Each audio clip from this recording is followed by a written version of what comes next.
Right now, it is time for us to visit with our friends at Main Street Magazine. Of course, you find them throughout the tri state region at various pickup points. It is an absolute free pickup for their actual magazine. And you can also go online, mainstreetmag.com. That is mainstreetmag.com for more information there. And we're joined on a weekly basis by Thorin. Good morning, Thorin. Good morning. How are you? Can't complain. We got some bright sunshine. We had some showers yesterday, maybe a few thunderstorms today, but other than that, we're squeezing the last we can out of summer. Oh, you betcha. Everyone seems to be doing that. it's, it's hard to be. It's been such a weird summer where it hasn't felt like summer simply because just about 99.9% of the things we would normally do outside of going to a beach have been canceled, and even going to the beach is not like it once was this summer. So it's nice to get the last bit out of the way, and then of course back to school is coming up. That's not too far. But before we get to actually what's in the magazine, it's interesting. I'm looking at your magazine, and I look at what we do here at the radio station, and people tend to think of magazines, newspapers, radio stations in one dimension, but actually, there's 4 or 5 different dimensions that go into putting together this radio station, which I won't go into now. But for people that don't understand, to put together what you put together once a month, to keep it current, to keep it interesting, there's several different layers of people that you have that either work for you or volunteer or dedicate to you. And it goes everything from being the publisher, which is what you do, editing. You've got people that have to sell advertising, like we have to sell underwriting. Plus, you have to, and I think what you've hit on is what we hit on early on. Every show that we have here, and we have 36 different shows, believe it or not, is hosted by someone with a local connection. And I think one of the main things that makes Main Street Magazine so successful is because you do the same thing. It really truly does, no matter what people are writing about, reflect the local community. That we started in the winter of 2012. Ashley is my sister-in-law, and I asked her to leave her job and come work for me and take a huge risk. And I say this because trying to sell ads in the dead of winter, it's not the best idea. People are not so happy to see us.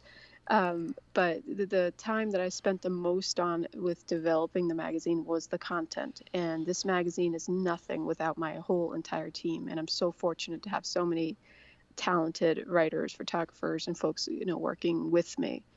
And my whole spiel from the beginning was that it needs to be a connection locally in some form. I mean, we've had, different stories that necessarily aren't happening locally, but they're about subjects that we can all relate to.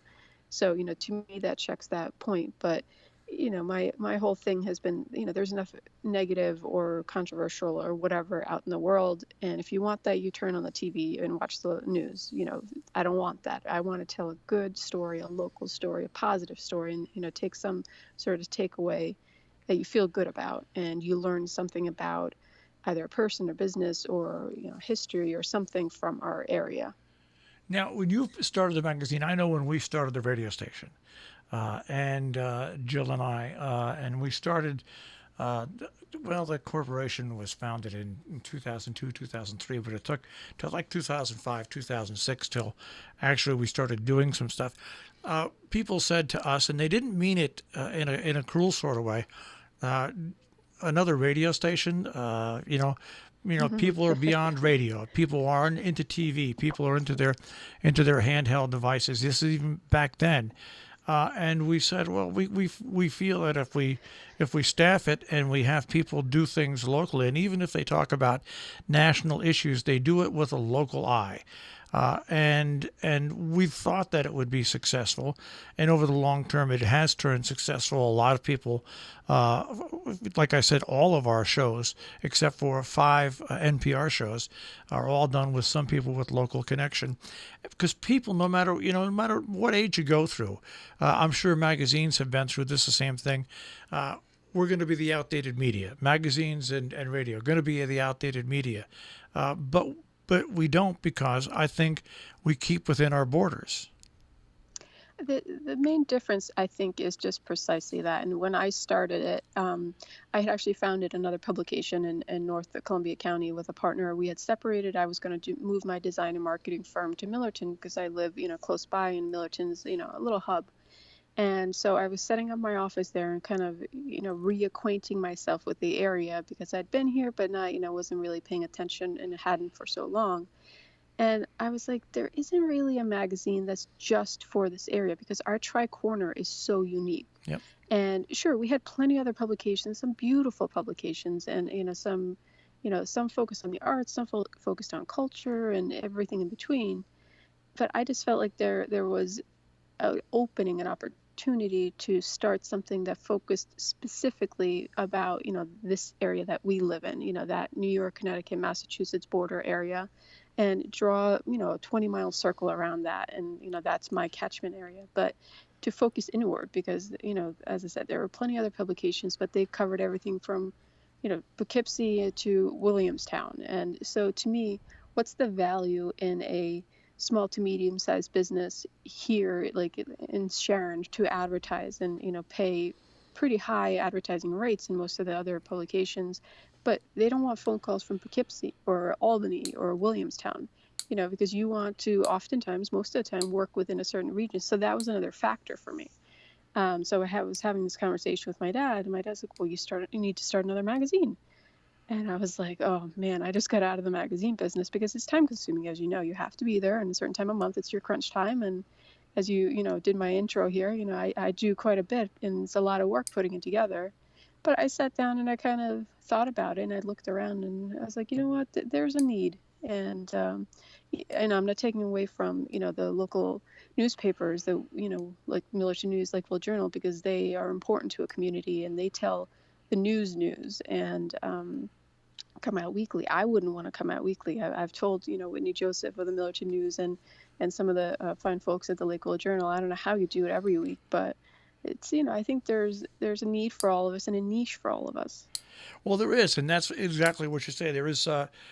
People never miss something until it's gone, and you've Yes. never known that you don't know if you fill a vacuum until you actually fill it and find out that, son of a gun, you're right. There was a vacuum for this.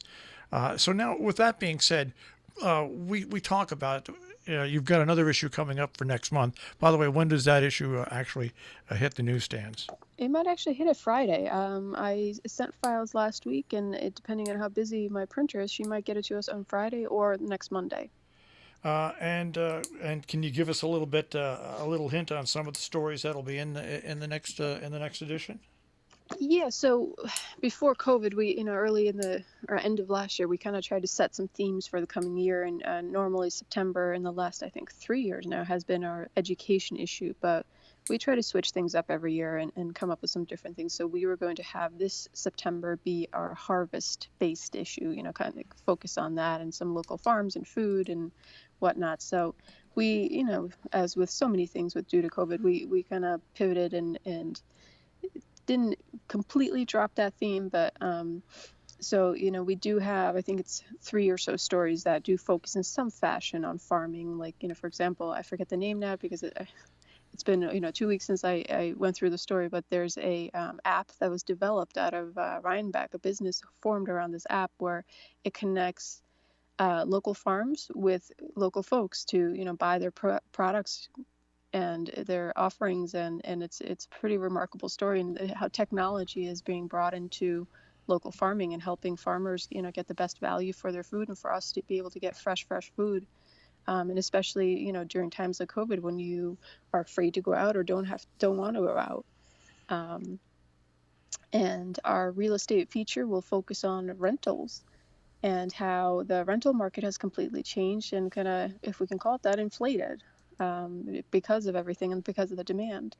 It's interesting you say that. My brother Mark took over my mother's house, and he has a place in South Carolina, and he came back here. He delayed coming back, but finally came back and then quarantined for 14 days in the house like he was supposed to do.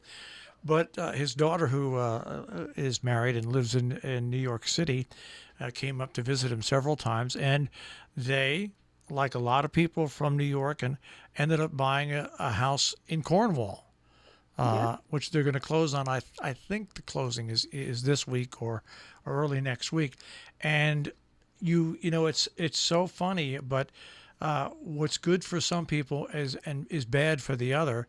But this area needed some kind of infusion with schools, the population of schools, and in a weird way, the COVID-19 virus, with people leaving the city, coming here, finding that they can get to the city in an hour and a half, 2 hours, has caused just a slight, but it's still an uptick in school attendance in this area, and of course has helped the economy considerably by the selling of houses.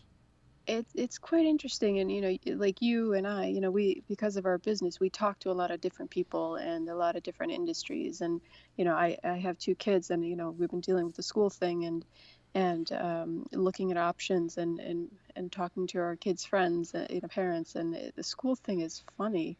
I have some friends who are teachers at Taconic Hills up in Prairieville, and the enrollment there is through the roof. I talked to the admissions person at Indian Mountain. They have a huge waiting list. So it's both the public and the private schools. And I know Dutchess Day School, they had some openings because of the fact they had created extra classes because of such demand. And just people realizing that they don't need to live in the city, that they can work virtually or go to the city once a week, for meetings or, whatever it may be. And now with basically all the schools being virtual, at least in New York, it feels more than Connecticut. And People are just staying up here. and that in turn leads itself to, I'll pat you on the back, to having a magazine like yours around, having a journal around, having us around. We cooperate with just about every form of media possible because we're all in this together, because Sure are. we're not owned by huge multinational corporations. No, We're no. all locally based, and we want to see our local area survive and increased. So the new edition possibly out by Friday, but if not by Friday, probably early next week, right?